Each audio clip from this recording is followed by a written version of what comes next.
A importância da formação que levou já na comunidade educativa e que impacto espera ter na vida dos alunos e das alunas da sua comunidade escolar?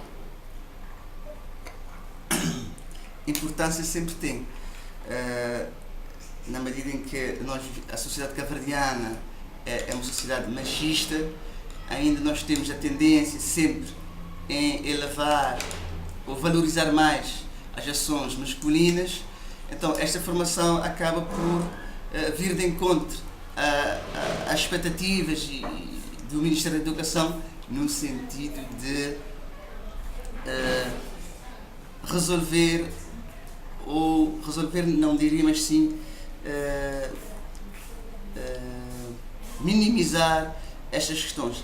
Então, todavia, a formação irá contribuir, sobretudo, para os professores a começarem a trabalhar essas questões ou desmistificar estas questões, esses valores culturais masculinistas dentro da escola, e espero que, no curto prazo não será possível, mas a médio prazo, sim, os resultados serão positivos. Então, que balanço fez da formação? A formação foi muito boa, pena que foi muito teórico, mas também o tempo era muito curto, mas deu para esboçar aquilo que poderá ser um trabalho mais aprimorado e com mais tempo. Efetivamente foram 25 horas de formação, para nós teria sido o ideal que fosse muito mais horas, só que conjugar a vossa vida como professor, profissional, familiar e mais as formações teve um impacto também pelas leituras, as avaliações feitas. Muitos dos professores acharam que foi muito intenso. Teve a mesma percepção? Sim, foi muito intenso, mas serviu e acho que foi bom mesmo com a intensidade. A professora conseguiu criar dinâmicas de participação dos alunos. Isso acabou por também contribuir para uma abordagem, eu diria, interessante dos conteúdos. Participei sim da formação sobre género. Penso que a formação teve um impacto muito grande para mim e não sei onde eu trabalho, mas eu vi também o entusiasmo dos professores, o entusiasmo dos coordenadores com o qual eu participei, dos gestores, na sua maioria, o entusiasmo por trazer à tona muitas questões que muitas vezes nós deixamos um pouco escondidos ou com um pouco receio de falar e debatemos de forma aberta, de uma forma a ter subsídios para passar, tanto no seio familiar como no seio escolar, e eu vejo isso assim, o impacto de forma muito positiva, porque mesmo no seio de trabalho estamos debatendo isso, mesmo em casa, trazendo para o espaço de trabalho coisas já que há alguma mudança, que se apercebeu alguma mudança e que os formandos, principalmente com os quais participei, já mostram no seio da família, no seio do trabalho, já alguma mudança em termos de ver que a questão do género precisa de ser trabalhada melhor, que não é nada de um bicho de 7 cabeças, mas que se nós trabalharmos muito bem a questão do género, vivemos de uma forma mais saudável, mais amigável e passamos a ter uma relação interpessoal mais equilibrada. Está bem, então acha que isso vai revertir de forma positiva nas meninas e nos meninos, que a partir de agora que os professores e professoras comecem a trabalhar com uma perspectiva de género na sala de aula, certo? Eu acredito que sim, também porque como coordenadora, pelos professores que eu segui, que 2 estiveram na formação, eu vi até pelos textos que se trabalhavam, já referenciavam isso, mas é claro que isso é um processo, é uma coisa que vai-se aprimorando e com certeza vamos chegar lá. E os meninos e meninas, ao trabalharmos isso a partir de manuais, a partir de textos, a partir das experiências vivenciadas no contexto familiar, no contexto escolar, vamos alcançar o que queremos. É claro que tudo isso depende de nós e da forma como agarrarmos o desafio. Está certo. Também esteve presente na segunda jornada que nós fizemos. Foi uma jornada de balanço das formações e de apalpar o terreno para o futuro do que nós vamos fazer daqui para frente. O que é que me podia dizer da jornada? Que balanço fez?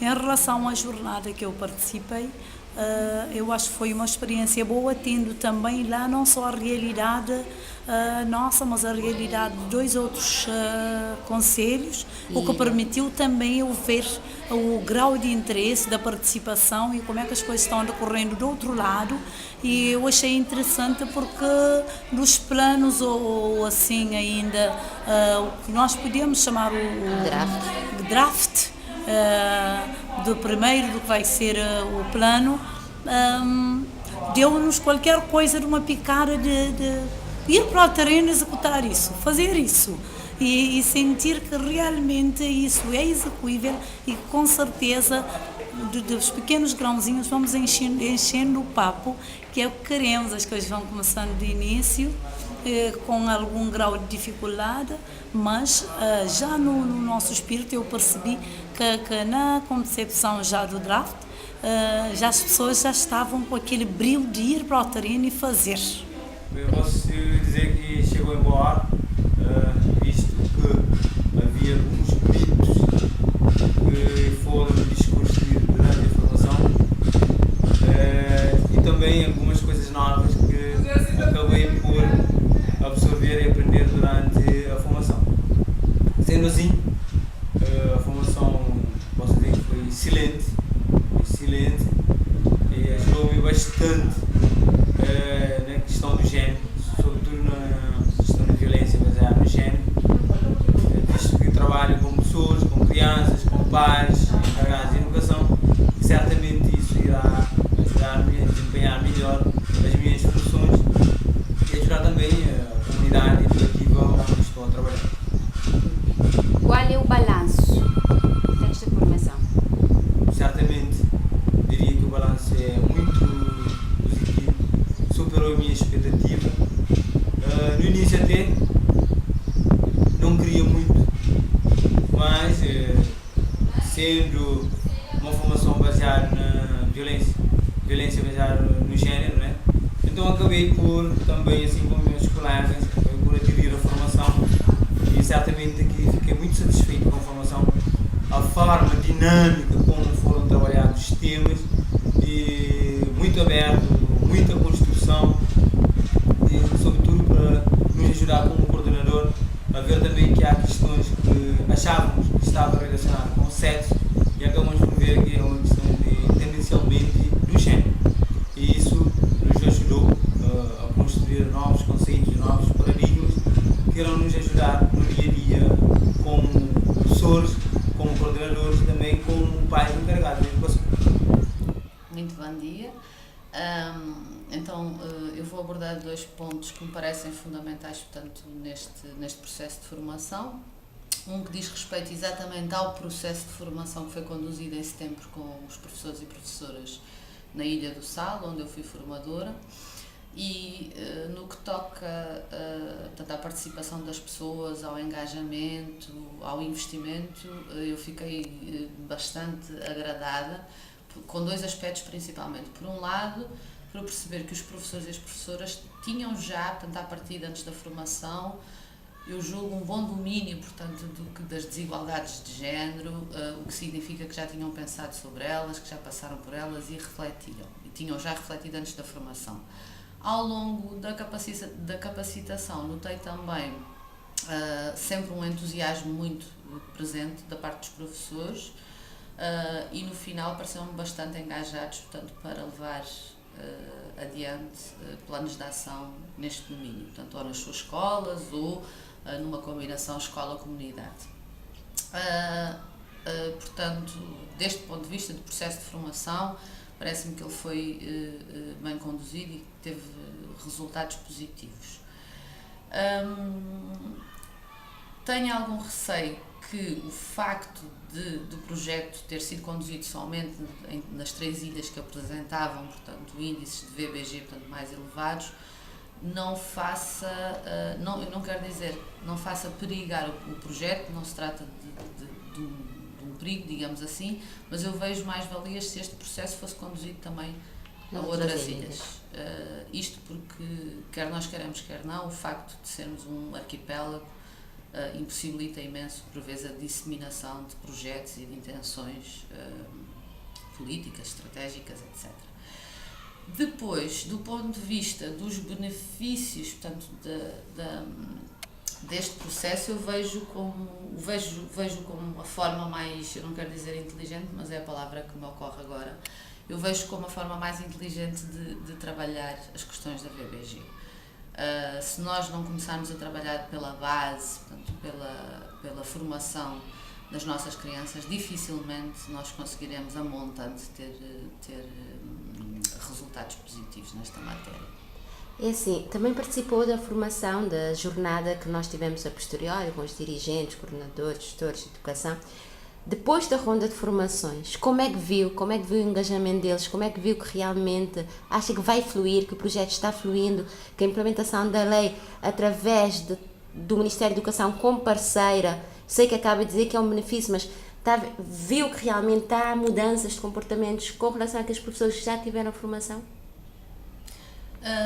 É assim, é difícil eu garantir que existam mudanças de comportamento, até porque as mudanças de comportamento são difíceis de obter, etc. No entanto, eu vi muitas posturas, muitas atitudes, portanto, e quando nós falamos em atitude, falamos numa predisposição para o comportamento, e desse ponto de vista eu vi atitudes muito positivas na última jornada com os professores aqui na praia. Portanto, eu vi-os a perceberem, portanto, quando utilizam os conceitos, eles percebem o que é que está subjacente a cada conceito. Eu vi-os com ideias muito positivas sobre a concretização de planos de ação. Obviamente que é uma metodologia nova e, como qualquer metodologia nova, precisa de acompanhamento no terreno. Mas, para isso, existem os técnicos que lhes darão esse apoio que eles necessitam. Agora, eu estou muito otimista relativamente aos planos de ação e à sua concretização parte dos professores. Primeiramente, as formações foram super interessantes, porque foi um momento de muita troca, de muita partilha de experiência e principalmente trabalhar a questão de género é uma questão nova para os professores. Então, foi muito positivo, porque no início, quando preencheram o questionário e tinham algum conhecimento sobre género, mas nem tanto, ou então deturpavam muito as coisas, achavam que género, feminismo, então a própria formação permitiu a clarificação de conceitos. E principalmente porque, tendo em conta a realidade escolar, o meio escolar, então perguntava-se no início, achas que tem alguma forma em que a educação não seja inclusiva, fala de discriminação de género? Sempre afirmavam que não. Então, clarificando os conceitos, apropriando dos conceitos, então eles próprios conseguiram identificar em que aspectos eles poderão fazer diferente na sala de aula e estar a passar a mensagem para os colegas. Então, podias dizer que viste câmbios ou mudanças de mentalidade do princípio da formação para o fim da formação? Sim, principalmente não só a nível da escola, mas as formadoras, os formandos, sentiram-se tão empolgados ao apropriarem os conceitos que transpuseram aquilo também para a vida pessoal, porque durante a formação tivemos a debater a questão de género dentro do contexto educativo, então houve um momento em que elas mesmas se sentiram à vontade para exporem e para mostrarem o quanto estavam felizes por estarem a aprender aquilo e por se calhar fazer uma mudança no âmbito pessoal e, portanto, contribuir para que as novas gerações não tenham comportamentos sexistas, machistas e não tenham estereótipos. A primeira coisa que a gente tem que ressaltar é que os benefícios, eles não foram só para as vítimas, eles foram mesmo para o próprio trabalho das pessoas que prestavam apoio às vítimas. Porque anteriormente a gente prestava um trabalho em rede. Era cada profissional prestando um trabalho, mas no seu local de trabalho e não no centro único. Então havia uma dispersão e sempre a vítima tinha que falar, ir para um local, depois ir para o outro local, depois ir para o outro local. Isso é cansativo, isso desmotiva as vítimas. Primeiro ela tinha que passar pela polícia, depois passava pelo atendimento inicial, depois passava pelo jurista ou psicólogo. E todas as vezes tinha sempre que repetir a mesma coisa, a mesma história dolorosa. E isso era complicado. E a gente via que quando chegava no meio do processo, a vítima já estava cansada e muitas vezes desistia. Não ia ao psicólogo porque já tinha falado tantas vezes, já estava desmotivada.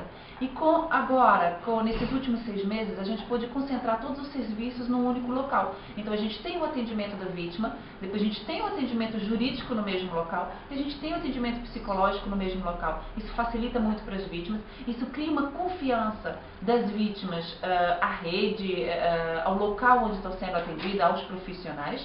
E isso cria também uma boa visibilidade dos centros com relação aos outros parceiros. Porque a polícia agora, ela sabe diretamente para onde encaminhar a vítima. Então, também é uma mais-valia, fortalece mais aquela rede de apoio. A gente tem o psicólogo, o jurista e o atendente no local, e a polícia, ela já sabe para onde direcionar, então estamos mais fortes. O tribunal também sabe onde é que está o centro. Então essa rede, ela fortaleceu muito mais. O hospital também sabe onde estão os centros e encaminha as vítimas diretamente para os centros que tem a marcação de horário com os profissionais. Então isso fortaleceu muito a rede de apoio e o centro também, com essa criação do centro. Isso significa que alojar os centros de apoio à vítima nas casas de direito é a opção mais acertada, porque as mulheres, de alguma forma, todas as mulheres conseguem saber que existe uma estrutura física com recursos humanos que podem dar respostas aos seus problemas e... Exato. Em Santo Antão, nós temos 3 gabinetes de apoio às vítimas. E um deles está localizado na Casa do Direito e trabalha junto com os serviços da Casa do Direito. E isso é excelente, porque a Casa do Direito já é uma referência na comunidade, as pessoas já procuram a Casa do Direito. Então isso é muito bom. Nas outras localidades em que o centro não funciona na Casa do Direito, ele está tendo uma visibilidade, mas os espaços, a estrutura física da Casa do Direito, ela é muito melhor do que os outros espaços. Os outros são espaços cedidos para que possam funcionar o gabinete. Então, em Porto Novo, por exemplo, a gente tem um espaço cedido no Centro de Juventude, uma parceria com o Centro de Juventude. É uma sala que não tem toda, vamos dizer assim, como que eu posso dizer, a vítima não está reservada ali, porque ela tem 2 janelas. Então passam as pessoas do lado de fora e veem que as vítimas estão ali. Não há uma sala de espera. Então a estrutura não é 100% adequada para o que se pretende.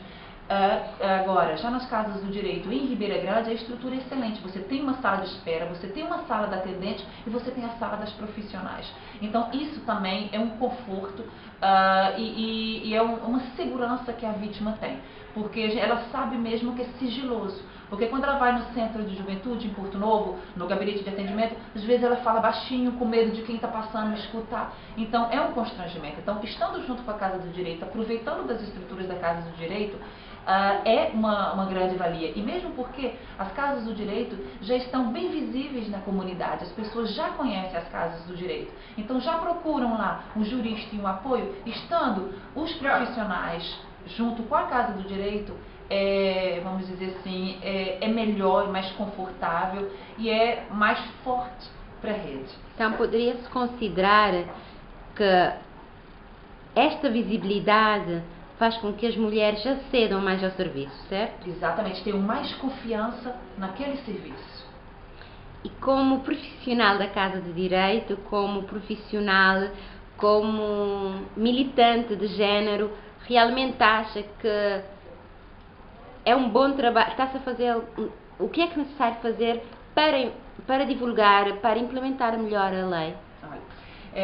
Voltando um pouquinho na outra pergunta, eu falei dos benefícios para o centro e tem também aqueles benefícios para vítimas. Falei que é um só, que é aquele dela poder encontrar todos os profissionais no mesmo local. Nesses últimos 6 meses, a gente pôde perceber que houve um grande benefício para as vítimas, porque elas voltaram, vamos dizer assim, houve um aumento na procura dos serviços. Porque antes, estando os profissionais dispersos, talvez é isso, essa falta de segurança, ter que falar várias vezes. Agora, não. Sabendo que está tudo no mesmo local, elas procuraram mais. E a gente sente que elas vão mais aos atendimentos psicológicos. Não vão só a primeira vez e largam, elas continuam indo ao atendimento psicológico. Então, a gente vê que é um benefício. Os profissionais estando mais dedicados aos centros, porque antes também a gente tinha que ter a nossa disponibilidade, porque cada um tinha o seu horário de trabalho, o seu outro trabalho, então tinha que ter, era quando podia, era um trabalho voluntário, era quando podia. Agora a gente conseguiu marcar horários.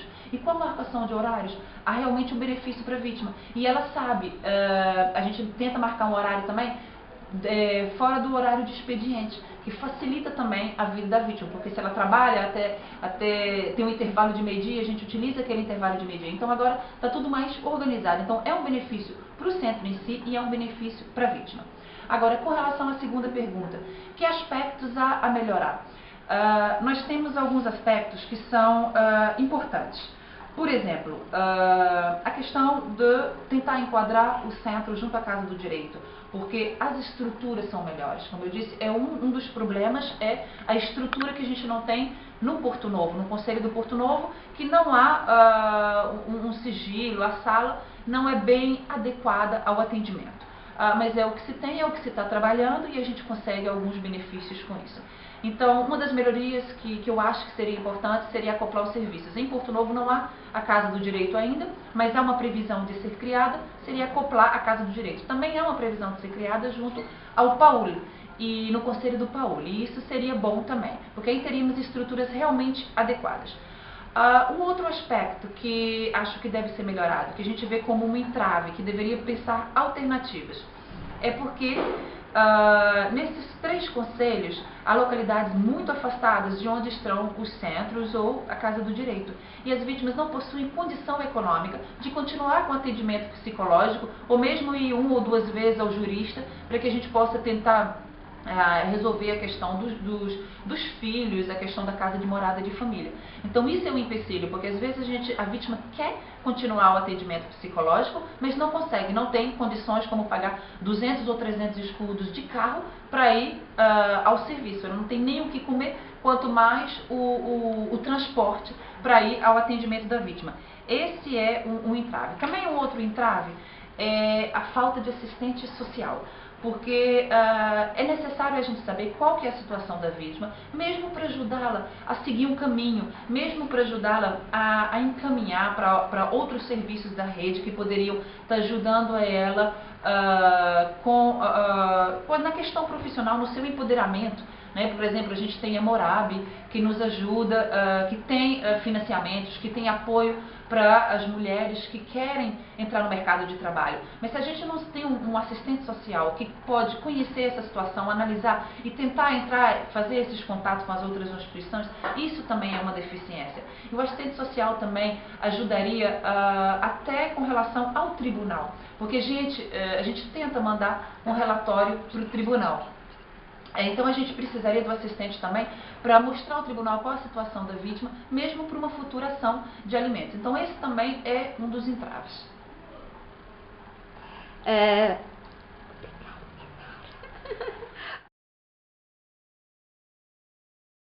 Kátia, que balanço faz da formação que teve em técnico de atendimento à vítima e que benefício pode trazer tanto para si como para as mulheres vítimas de violência de género que pode vir a atender através dos centros de apoio à vítima? O balanço, primeiramente, é positivo, porque foi a primeira vez que tive formação sobre o género e serviu para aumentar meu conhecimento. Foi bom aprendizado e como sou profissional de área social, e aumentou mais ainda o meu conhecimento e competência para intervir na problemática social, uma vez que a violência baseada no género é uma questão social. Já tenho um instrumento que eu posso encaminhar, dar um atendimento especializado e com qualidade e assim garantir um tratamento desejado e adequado às vítimas da VBG. Como decorreram as 10 sessões de Teatro Fórum e a estratégia que vocês levaram a cabo, que não foi só trabalhar com homens ou rapazes, mas também trabalharam com meninas, desde a comunidade escolar. Pode-me dizer como é que foi a ronda das sessões, como é que decorreu, qual foi o grau de cobertura, que impacto têm tido as sessões de Teatro Fórum na comunidade? Veja, fizemos 10 sessões de teatro, fórum, e uma com a Granja, que trabalha com pessoal toxicodependente. Fizemos 2 sessões com reclusos da cadeia central e fizemos mais 7 sessões nas escolas do ensino secundário, em 2 escolas. E neste sentido nós pegamos, tanto na Granja como nas escolas, pegamos também meninas, porque são pessoas institucionais. Entendemos por bem não trabalhar discriminadamente só homens nesses locais, mas trabalhar homens e mulheres nessas instituições. Por isso que conseguimos pegar homens e meninas nesses locais.